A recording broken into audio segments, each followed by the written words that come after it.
बिस्मिल्लाहिर्रहमानिर्रहीम बिस्मिल्लाहिर्रहमानिर्रहीम सल्लल्लाहु अला हबीबिही मुहम्मद व आलिहि वसल्लम।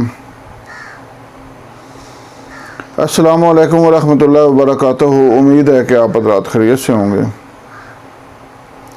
और अल्लाह रब्बुल आलमीन से दुआ है कि अल्लाह ताला हम सब को खैरियत से रखे।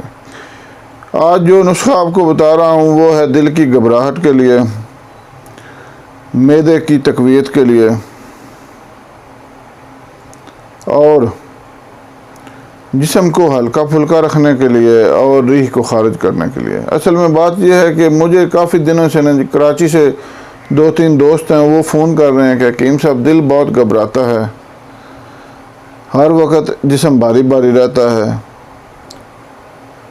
और जिस्म भी बोझल बोझल सा रहता है, तो इसके लिए हमें कोई अच्छा सा नुस्खा बताएं। तो इसके लिए आज की वीडियो है और बेहतरीन नुस्खा है अल्हम्दुलिल्लाह हम अपने मतब में ये मुसलसल तैयार करते हैं। इसको हम जवार शाही के नाम से बनाते हैं। तो नुस्खा से पहले गुजारिश है कि आप चैनल को सब्सक्राइब कर लें, वीडियो को लाइक करें और शेयर करें ताकि दूसरे ज़रूरतमंद हज़रात तक भी पहुँचे और वो भी इससे फ़ायदा उठा सकें। तो भाई बात यह है कि हम ग़ज़ा इस्तेमाल करने में परहेज़ नहीं करते। हालांकि मैं बार बार ये अर्ज़ करता रहता हूँ कि परहेज़ बहुत ज़रूरी है। परहेज़ जो है वो दूसरे जो जानवर हैं वो भी परहेज़ करते हैं। अब आप अपने जानवरों को, जिन लोगों ने अपने कोई मवेशी पाल रखे हैं, उनको ये तजर्बा है कि काफ़ी ऐसी जड़ी बूटियाँ हैं जो मवेशी नहीं खाते, यानी वो एक किस्म की परहेज़ ही हो गई ना।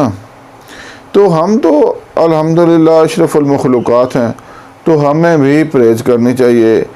हर बंदा अपना खुद थोड़ा थोड़ा हकीम होता है कि उसको पता होता है कि हमें मुझे कौन सी ग़िज़ा अच्छी जिस्म को आ रही है या कौन सी ग़िज़ा जिस्म को अच्छी नहीं आ रही।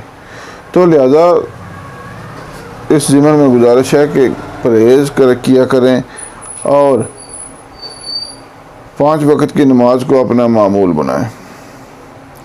तो अब आते हैं नुस्खा की तरफ। ये जो नुस्खा है ये इंतहाई बेहतरीन है, बनाने में इंतहाई आसान है, ग़िज़ाई नुस्खा है और इंतहाई खुश ज़ायक़ा है। आप इसको खाएंगे तो आपका दिल करेगा कि सारी एक ही दफ़ा खा जाएं, लेकिन मेहरबानी करके थोड़ी थोड़ी खाएं ताकि मुकम्मल फ़ायदा उठा सकें। तो नुस्खा समाअत फरमा लें। मुरब्बा हलीला आपने लेना है, जिसको मुरब्बा हरीड़ भी कहते हैं, 100 ग्राम, और मुरब्बा आमला ये भी 100 ग्राम, और अरके गाव ज़बान ये भी 100 ग्राम, और कशनीज़ जिसको धनिया भी कहते हैं खुश्क ये 20 ग्राम, और हेल खुर्द ये आपने लेना है 5 ग्राम। और कुछ लोग इस नुस्खा में चीनी शामिल करते हैं, लेकिन हम अपने मतब में जो नुस्खा बनाते हैं उसमें हम शहद शामिल करते हैं। अब आपकी मर्ज़ी है, अब आप इसमें चीनी शामिल करें या शहद, लेकिन जो हम इस्तेमाल करते हैं वो शहद है, लिहाजा मैं शहद के हिसाब से बताता हूँ। तो शहद है 250 ग्राम। नुस्खा दोबारा समाअत फरमा लें।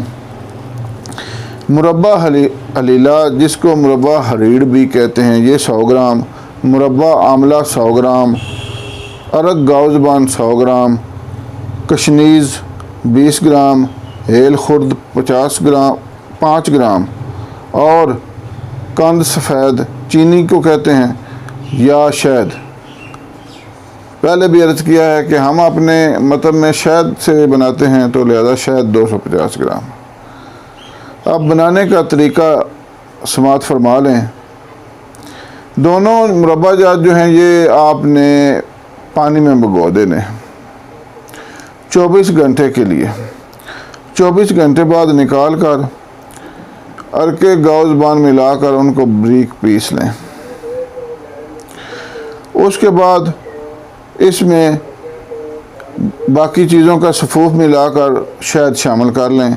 आपकी जवार शाही तैयार है और इसकी मिक़दार ख़ुराक है आधा चम्मच सुबह दोपहर शाम बाद ग़िज़ा हमरा पानी। ये इंतहाई मुकव्वी है, اعصاب کے لیے بھی اور معدے کے لیے بھی۔ ری کو جسم سے خارج کرتی ہے اور دل کی گھبراہٹ کے لیے اکسیر چیز ہے۔ دماغ کو بھی طاقت دیتی ہے اور جسم کو ہلکا پھلکا رکھتی ہے۔ لہٰذا اس نادر نسخہ سے فائدہ اٹھائیں۔ خاکسار کو دعاؤں میں یاد رکھیں۔ اللہ حافظ۔